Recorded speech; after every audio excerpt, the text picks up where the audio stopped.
Miss হবে না আপনার পছন্দের টিভি শো। দেখুন জি5 অ্যাপে একদম ফ্রি। কুমার স্কন্দ, তুমিও চলে এসেছো। আসন গ্রহণ করো, তুমিও ভোজন করে নাও। দেবী লক্ষ্মী, আপনি কি জানেন তারকাসুরকে সম্মুখ সমরে পরাজিত করে স্বর্গরাজ্যের উদ্ধারকর্তা এই দেব সেনাপতি স্কন্দ। যে অস্ত্র দিয়ে তারকাসুর বধ হয়েছে সেই দণ্ড প্রস্তুত করেছিলেন দেবী স্বয়ং স্কন্দমাতা রূপে তারকাসুর বধের আগে। আমাদের সেই যুদ্ধের কথা চিরকাল মনে থাকবে দেবী। আপনি বর্ণনা করুন দেবী স্কন্দমাতার কাহিনী। কুমার স্কন্দের জন্মের পর তার অস্ত্র শিক্ষা শুরু করলাম আমি স্কন্দমাতা রূপে। নবদুর্গার পঞ্চম রূপ স্কন্দমাতা।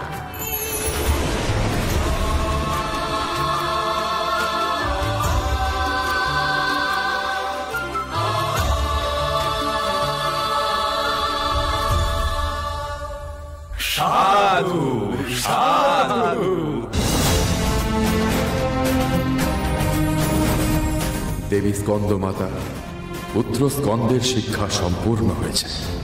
এইবার দেব সেনাপতি রূপে অভিষিক্ত হবে কুমার স্কন্দ।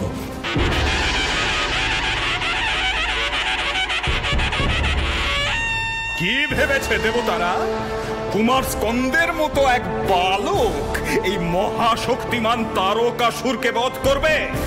চলো অসুরগণ, আজ শিক্ষা দিই ওদের।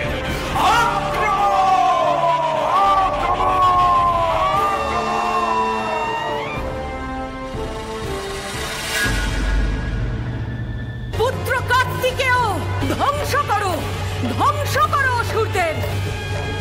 লক্ষ্য স্থির করো।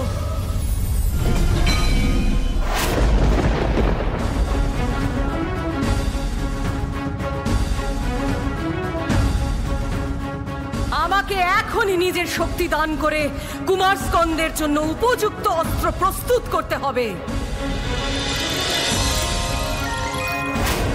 তারকাসুর, এই দণ্ডই তোমাকে শেষ করবে।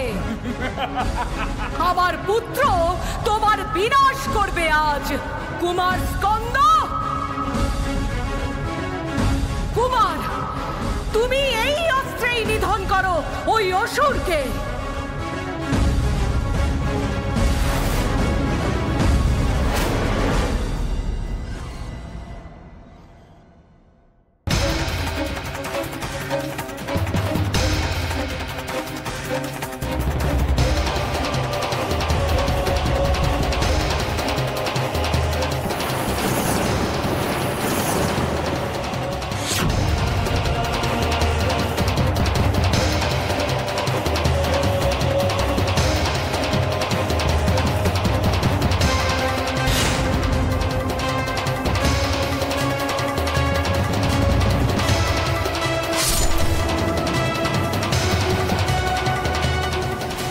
দেব সেনাপতি কার্তিকেয়র অপর নাম স্কন্দ।